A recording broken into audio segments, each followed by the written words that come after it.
Hey everyone, welcome back to KBS Technocraft. Today we are going to explore constructor and destructor in Python. Before we dive into today's video, I just wanted to take a moment to invite you to join my channel KBS Technocraft. If you like what you see, please consider hitting the subscribe button and turning on notification bell so you never miss a video. By subscribing, you will be the first to know when I upload new content and you will be helping us to grow our channel to reach even more people. So if you have not already, hit the subscribe button and become a part of KBS Technocraft family today. So let's go through the definition. What is constructor and what is destructor? So a constructor, like all other programming language, a constructor is a method that calls when a object is created, and a destructor is a function when it's called when object destroyed. So let's try to understand how we can define a constructor and destructor and how many types of constructor and destructor are allowed in Python.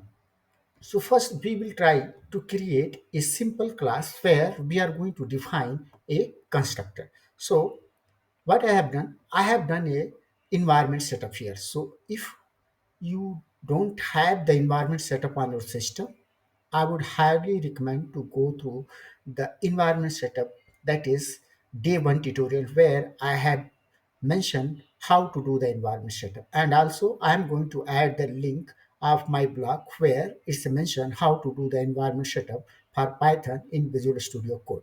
So let's write a class here and then try to write a constructor here. So here what I'm going to do, I'm going to create a class student and then I'm going to define constructor for that. So I'm going to write a class, then a student. So this is the class which I have created, and now I have to define the constructor. To define constructor, like how you define a function, you have to define diff and then init. So if I put diff and then I will put init, and then you see by default it's coming. So if I put here name or first name, last name, date of birth. Let's say consider these are the three uh, properties of or attributes of that particular class, that is student. Now we are going to assign that value to attributes. So now we are going to define self dot f name equal to f name and then self dot l name equal to l name self self dot date of birth equal to date of birth. So this is very simple how we can define a constructor. So here student is a class and here we are defining the constructor. This is how we can define a constructor in this. So for example, if I'm going to create a new object of this, or I'm going to create object yes equal to student, and if I'm going to pass student name, let's say consider first name is J, last name is M, and date of birth, let's say consider you are defining 12 1 29 something like that. Now we will try to print the first name of this object. So I will try to put yes dot first name.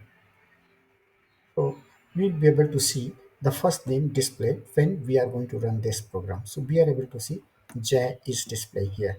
Now this kind of constructor in Python is categorized as parameterized constructor. So this one we can mention again, parameterized constructor. Okay. The other type of constructor which is there is called default constructor.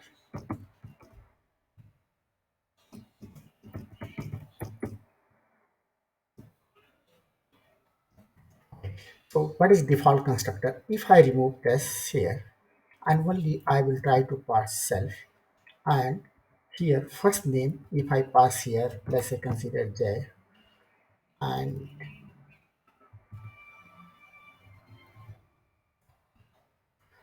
M, and date of birth 12 to 20, and as I consider this, and in that case you will be not able to pass the parameter because this constructor is not parameterized. We just need to create object in this way, and we will be able to access the attributes in this way. So when we run this particular code, we will be able to see this name is going to display J, but it's not passed through the constructor. It's just a hard coded inside your constructor. So let me run this code. If you see here, I just clean up and run it.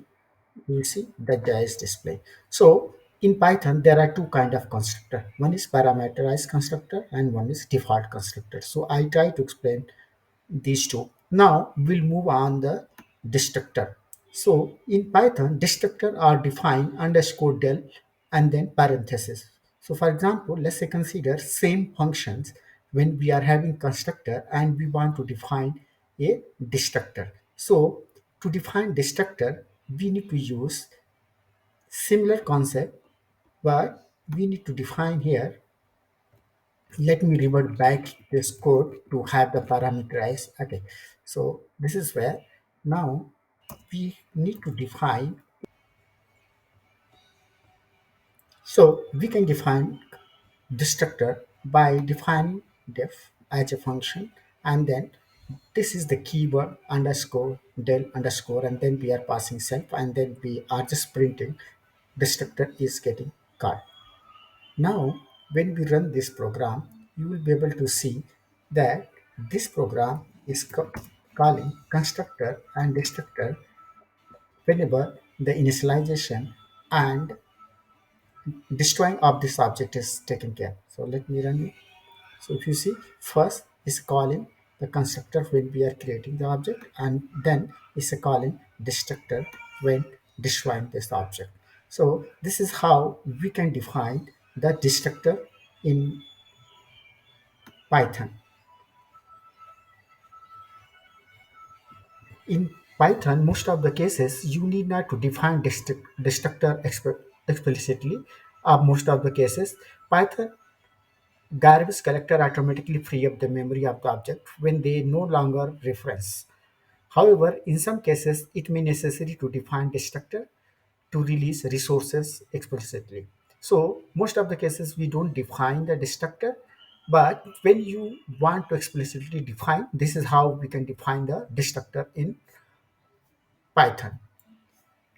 So constructor and destructor are essential feature of object-oriented programming, and same thing we just try to understand with multiple example and try to see with examples how we can define this and use it. So thanks for watching. If you have enjoyed this video and you want to see more like it, please consider subscribing to my channel by hitting the subscribe button. You will be notified every time I upload a new video. And don't forget to hit the notification bell so you will never miss the thing. You support means the world to me and help me to create more content that you like. So if you have not already, hit the subscribe button and join the KBS Technocraft community today.